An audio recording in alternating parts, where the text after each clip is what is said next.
사도신경 하심으로 새벽 예배를 시작하도록 하겠습니다.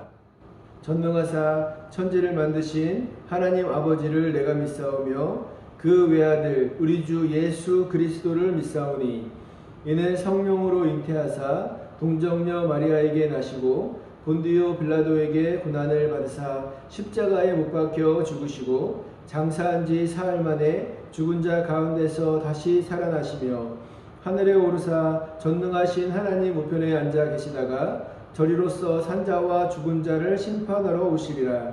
성령을 믿사오며 거룩한 공예와 성도가 서로 교통하는 것과 죄를 사하여 주시는 것과 몸이 다시 사는 것과 영원히 사는 것을 믿사옵나이다. 아멘. 이 시간에 함께 나누고자 하는 말씀은요, 사도행전 12장 1절부터 5절까지를 제가 봉독해 올리도록 하겠습니다. 그때에 헤롯 왕이 손을 들어 교회 중에서 몇 사람을 해하려 하여 요한의 형제 야고보를 칼로 죽이니 유대인들이 이 일을 기뻐하는 것을 보고 베드로도 잡으려 할세. 때는 무교절 기간이라. 잡음에 옥에 가두어 군인 4씩인 4패에 맡겨 지키고 6월절 후에 백성 앞에 끌어내고자 하더라.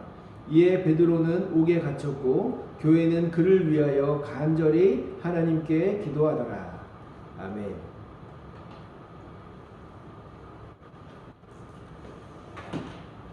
두 아들을 가진 한 어머니가 있었습니다. 어느 날 이 두 아들을 데리고 랍비에게 찾아갑니다. 이 어머니는요, 후에 이 랍비가 많은 사람들의 추앙을 받아서 왕이 될 것으로 기대했던 것 같습니다. 이 어머니는 랍비에게 당신이 왕이 되면 이 두 아들을 당신의 곁에서 중요한 벼슬을 할 수 있게 해달라고 청탁을 합니다. 이 랍비는요, 이 어머니와 두 아들을 향해서 너희가 구하는 것을 너희가 알지 못한다 라고 이렇게 이야기를 하면서 내가 마시려고 하는 잔을 너희가 마실 수 있느냐 라고 이렇게 물으셨습니다. 바로 이 랍비는 예수님을 가리키는 것인데요, 이 두 아들 야고보와 요한은요 자신 있게 마실 수 있습니다 라고 이렇게 대답을 합니다. 야고보는 알았을까요? 이때 자신 있게 마실 수 있다고 다짐한 것이 사도들 중에 가장 먼저 순교의 길을 당하는 일인 것을 이 야고보는 알았을지 모르겠습니다. 사실 이 사도행전에서 야고보가 차지하는 비중은요 거의 없다고 보아도 무방합니다. 그러나 이 야고보 또한 이 예루살렘 성전에서 베드로와 요한들과 같은 인물들과 함께 복음을 선포하는데 귀하게 쓰임받은 인물일 것입니다. 교회는요 앞에서 드러나게 활동을 하며 섬기는 사람이 있는가 하면 뒤에서 묵묵하게 자리를 지키며 신앙을 지키는 성도들도 있습니다.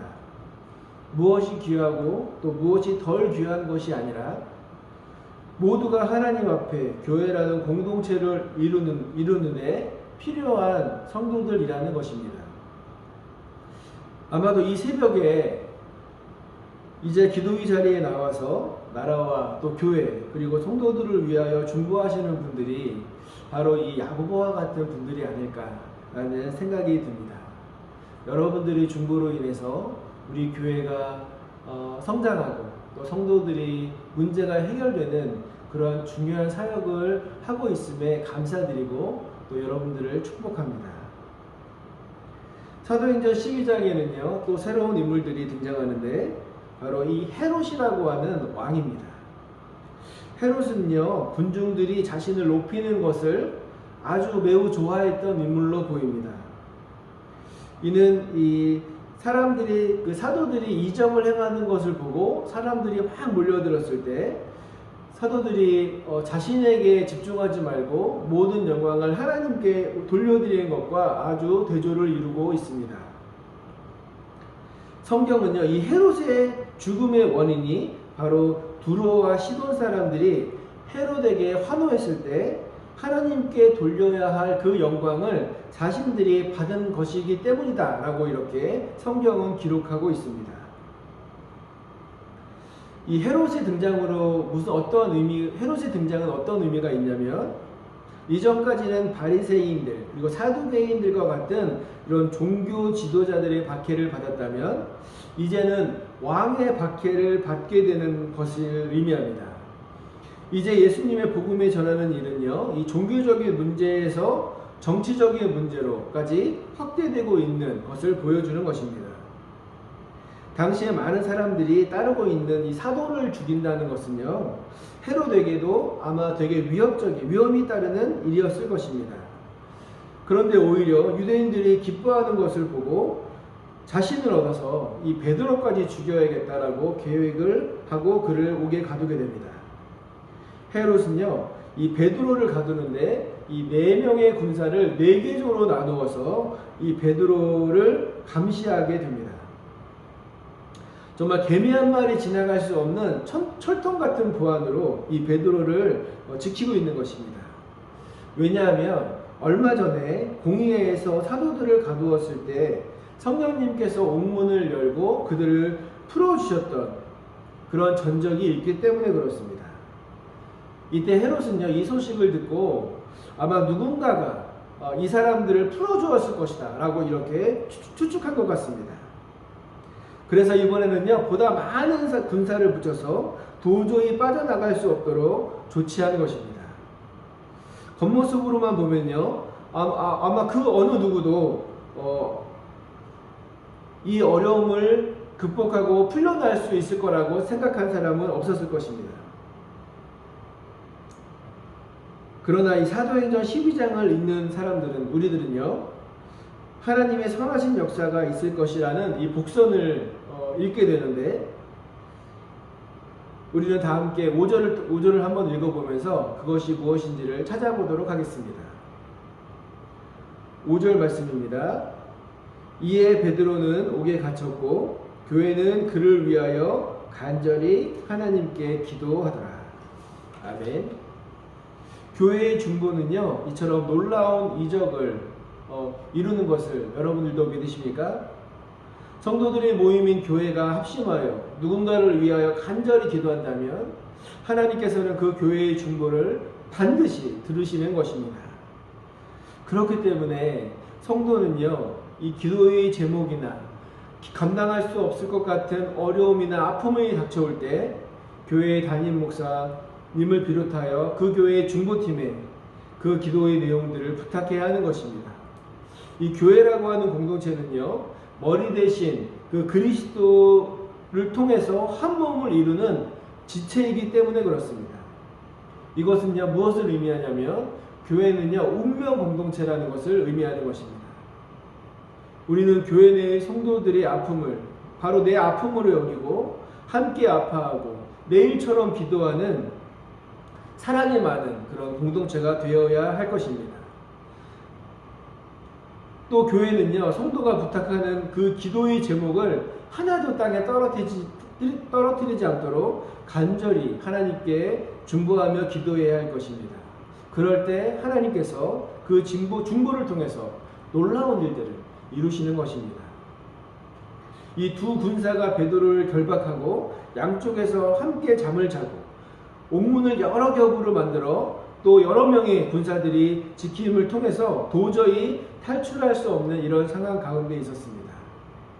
얼마 전에 성령의 역사로 인해서 감옥에서 탈출한 경험이 있는 이 베드로였기에 다시 한번 그 성령님의 역사를 기대할 만도 했을 텐데, 베드로는 깊은 잠을 잔 것을 보더라도 베드로는 아마도 이번에는 도저히 빠져나갈 수 없을 거라고 생각했던 것 같습니다.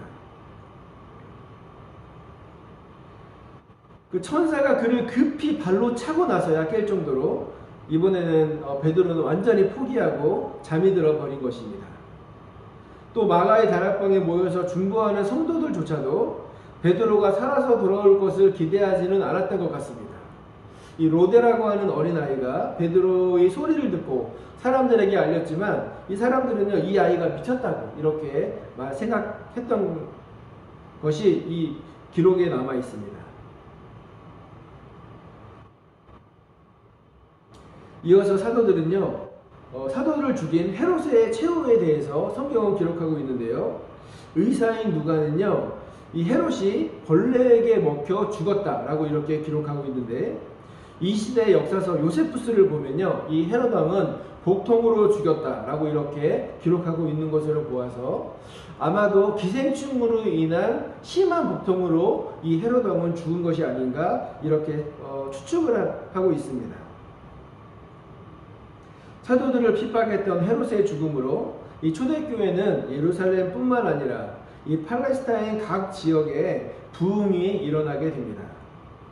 또 베드로는 탈옥으로 다른 곳으로 피함을 통해서 이제 베드로의 사역이 어느 정도 줄어들고, 이제 바나바와 바울이라는 인물이 마가라는 요한을 데리고 예루살렘으로 돌아왔다는 말씀을 기록함을 통해서 이 복음의 세대 교체가 완전히 이루어지고 있음을 우리에게 알려줍니다.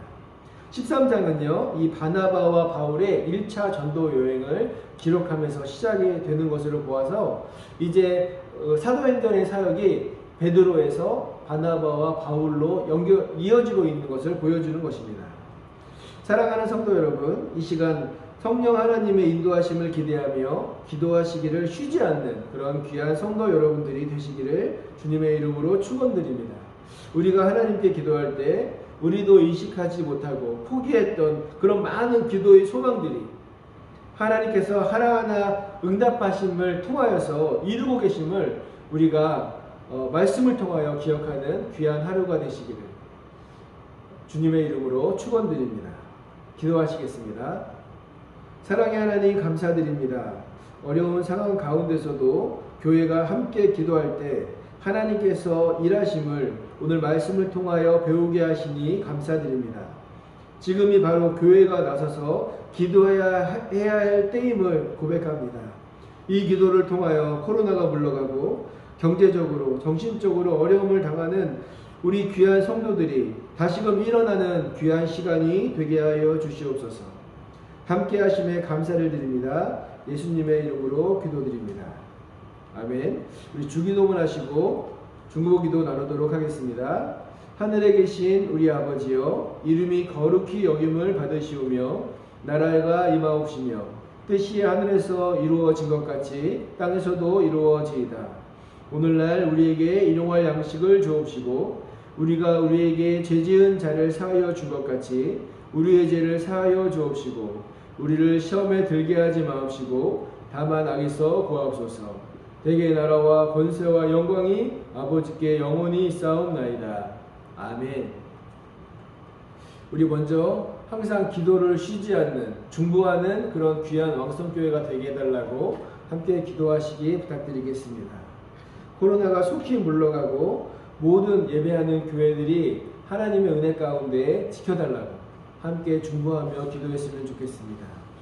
담임 목사님의 사역 가운데 함께 해달라고 기도하시고 또 왕성교회의 안전과 또 부흥을 위하여 또 표와 2023 비전을 놓고 함께 중보하며 나아갔으면 좋겠습니다.